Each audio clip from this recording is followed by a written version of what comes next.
Just briefly going to highlight what this class, New Testament Backgrounds, is really about. A couple of things.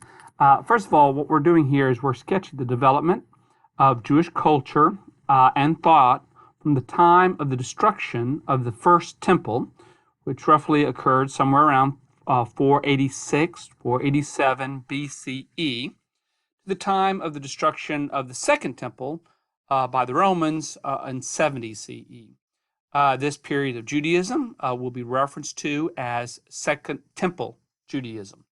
You will notice that I'm using the designation that is kind of agreed upon between Jewish scholars and non-Jewish scholars, academics, Christian scholars, to designate this time frame with the letters BCE and CE rather than BC and AD.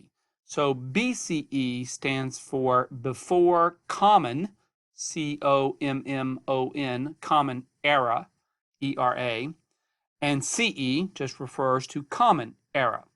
And what they refer to is the first century is seen and is agreed upon. It's kind of the beginning. It's the common era when Christianity arose and when what is today seen as kind of rabbinic Judaism came about.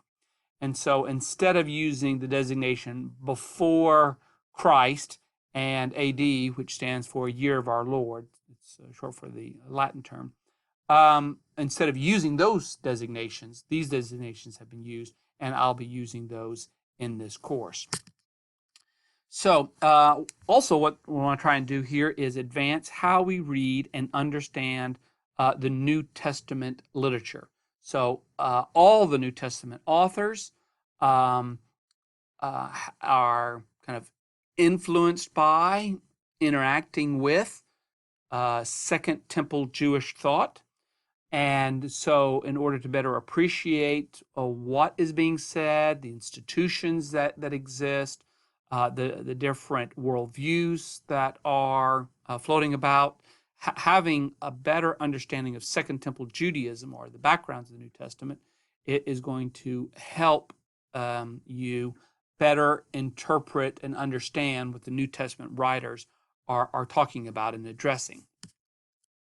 So why is this class? Well, really the Old Testament or Hebrew Bible is not significant enough background for understanding the New Testament. So there's a lot of things that transpired between the time of the kind of the last writing of the book that we include in kind of the Protestant Old Testament and the New Testament. So understanding the ways in which Judaism developed between, say, after the return from exile and even as late as the 3rd century BCE, a great deal of change took place. And so this class is making students aware of what those changes are and how they impact our reading of the New Testament. New Testament writers also assume readers know the Jewish culture, know the Jewish environment and Jewish institutions, and yet for most modern readers of the New Testament, they are not familiar with all these things, and so helping you to become familiar with them. So we begin to have knowledge of the things the authors of the New Testament assume we already know. So a couple of things about Judaism in the days of Jesus and of what I'll refer to here as primitive Christianity, that is, Christianity really in the first couple of decades, basically from around late 30s CE to the end of the 1st century. Well, some things about this type of Judaism is certainly not identical to the Judaism, if I can put that in quotes, that was experienced by Moses, David, Solomon, Isaiah, or Ezra. I mean, the kind of faith that these individuals would have had, their understanding about God and God's work in the world is different. Although there's definitely some things that are shared. There are some views that, Moses had about God and David and Solomon had about God that Jews living in Jesus' day also had. But there's a lot of things that they now believe, or many Jews believe during that time, that these other characters, in the Bible just didn't have. So becoming aware of that. A lot of things changed in the centuries after 586 BCE. So we've got a new language, we've got new governments, we've got new roles that figures have. One example would be the role of the high priest. His role is going to change. We have new groups. So we've got people like Pharisees and Sadducees. We have groups called Essenes. There'll be a group kind of at the end of the 60s of the first century CE that Josephus is going to point out as zealots. That's a new kind of group. And we have new names for places. So kind of biblical names of towns and places. We have new names for these. So lots of changes. We even have new beliefs. So certain things like belief in the bodily resurrection, not a belief that Moses, David, Solomon, even Isaiah had. That's a belief many Jews will have. The activities of demonic spirits, that's not a thing that was really held by Jews of earlier time. And so we're going to explore some of these new beliefs. So why Second Temple Judaism rather than intertestamental Judaism? Intertestamental Judaism, depending upon works that you read, if you read works that are kind of written before 1980, you may see this term intertestamental Judaism a lot. But Second Temple has become the new way of referring to it, really because intertestamental is really inaccurate, because these books that we have, even in the Old Testament, are still kind of written during this time. So it's not really between testaments. And so the term intertestamental is inaccurate. As I kind of alluded to earlier, it is kind of offensive in dialogues, pursuing purely historical evidence. So when you're in dialogue with Jews or with others using the designation BC and CE, they take offense at having to use those kinds of designations.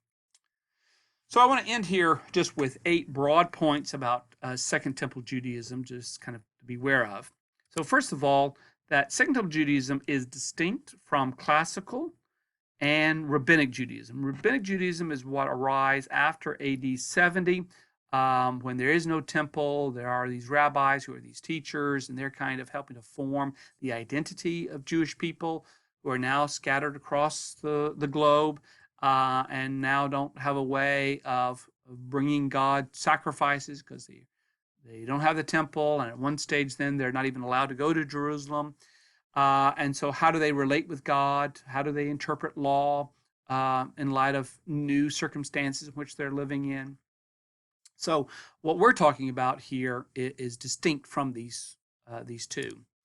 And Second Temple Judaism was not a monolithic whole, but a conglomerate of diverse expressions of what it means to be a pious Jew.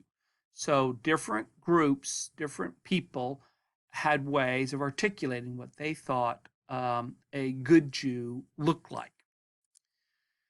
And the common distinctions between Hebraic and Hellenistic Jews are really quite too simplistic. If somebody reads Acts 6 and they see that there is a disturbance that arises between the Hellenistic Jews and the Hebraic Jews, thinking about Jews just as either those who speak Aramaic, which is what this concept of Hebraic Jew probably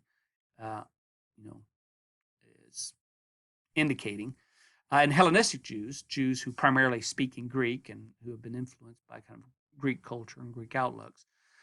It's just too simplistic. There's a lot more divergencies. There's a lot more diversity. It is not as clear cut as just being either this kind of a Jew or that kind of Jew. There is a variety, large varieties of Jewish expressions.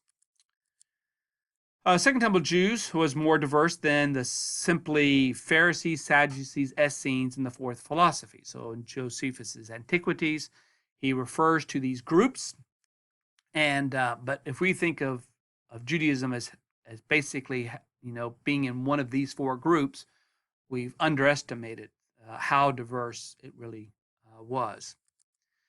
Second Temple Judaism cannot be adequately understood without understanding what we call the apocalyptic and eschatological outlooks of the time. So make sure that when we're going to be looking at apocalyptic Judaism and these new eschatological outlooks that had developed really after the time that Jews were living under Persian authority. They began to develop some ideas about the future and what the future was going to look like and how God would interact within a human history, which is quite distinct than what was thought or assumed or expected amongst Jews in the pre-exilic period. There is also no distinction between religion and politics in Second Temple Judaism. So this idea of, well, the high priest is a religious figure, and Pontius Pilate is this kind of governmental figure. No, the religion and politics are intertwined with each other, and what a procurator does in administering over an area has religious overtones to it. And what people are doing in their cultic activity, going to the temple, making their sacrifices, giving alms, these have political overtones as well. So we need to remove any idea that we can talk about religion as somehow or another being separate from politics. And Second Temple Judaism was not characterized by a clash between Jewish nationalistic religious heritage, those who want to see a Jewish kind of state that's independent and with the temple, and they're allowed to just worship their God in their temple the way that we want. The new and changing circumstances of the Greco-Roman world. So we do have a clash here that's going on between those who want the first and what's happening with the second. In other words, what's happening with Greco-Roman world and society. And finally, the last one is that the major tensions and trajectories of Second Temple Judaism really helped shape both early Rabbinic Judaism and primitive Christianity. So having an appreciation of Second Temple Judaism helps us to understand how these two things developed. So that's very briefly just kind of an introduction to this class and what this class will be looking at and why this class is really important for you to take.